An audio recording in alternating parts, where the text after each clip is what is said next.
Hello বন্ধুরা, আশা করি ভালো আছো।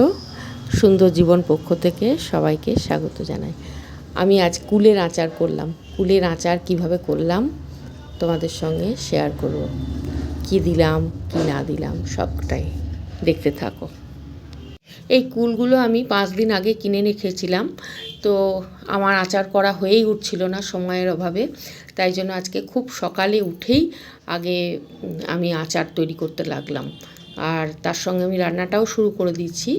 তো সকাল সকাল আমি আচারটা কিভাবে করছি দেখো। উষ্ণ গরম জলে গামলার মধ্যে এই কুলগুলোকে আধ ঘন্টা মতো ভিজিয়ে রেখেছিলাম।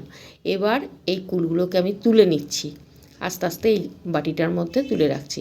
এবং এই কুলের যে ছোট ছোট ডাঁটগুলো, এই ডাঁটগুলোকে আমি কেটে ফেলে দিচ্ছি।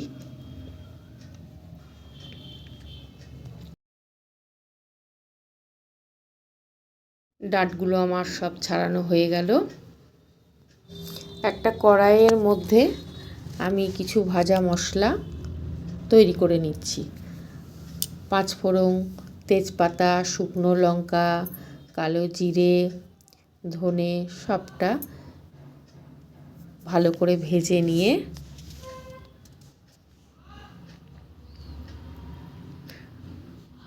ভালো করে নেড়ে নিচ্ছি। এবার ভেজে নিয়ে মিক্সিতে গুঁড়ো করে নিলাম। এই দেখো আমার মিক্সিতে গুঁড়ো হয়ে গেছে। এবার আমি এই কুলগুলোকে কড়াইয়ের মধ্যে তেল দিয়ে বসাবো। কড়াইয়ের মধ্যে তেল দিয়ে একটু 5 ফোড়ন দিয়ে এই কুলগুলোকে একটু ভেঙে এবার একটু নাড়াচাড়া করে আমি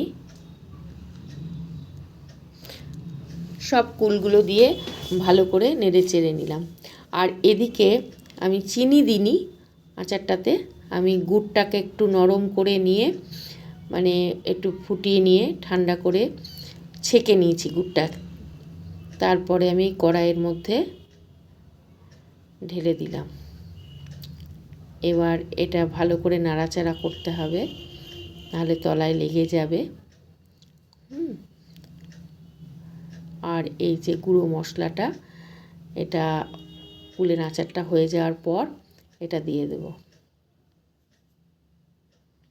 শেষে এটা দিয়ে দেব।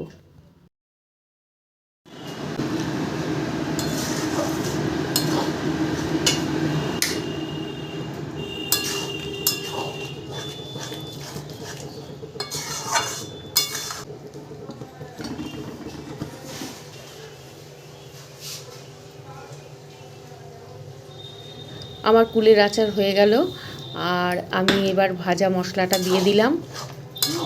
খেতে খুব টেস্ট হবে মনে করছি। এখন দেখা যাক সবাই খেয়ে কী বলে। আর কুলের আচার সত্যি খুব ভালো লাগে, আর এভাবে তোমরাও সবাই বানিয়ে দেখবে।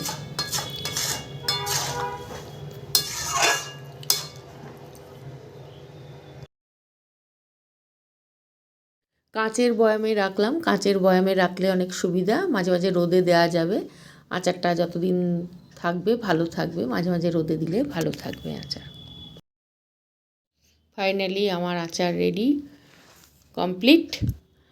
আর সবাই ভালো থাকবে, সুস্থ থাকবে, আর আমার মতো এরকম আচার বানিয়ে খাবে।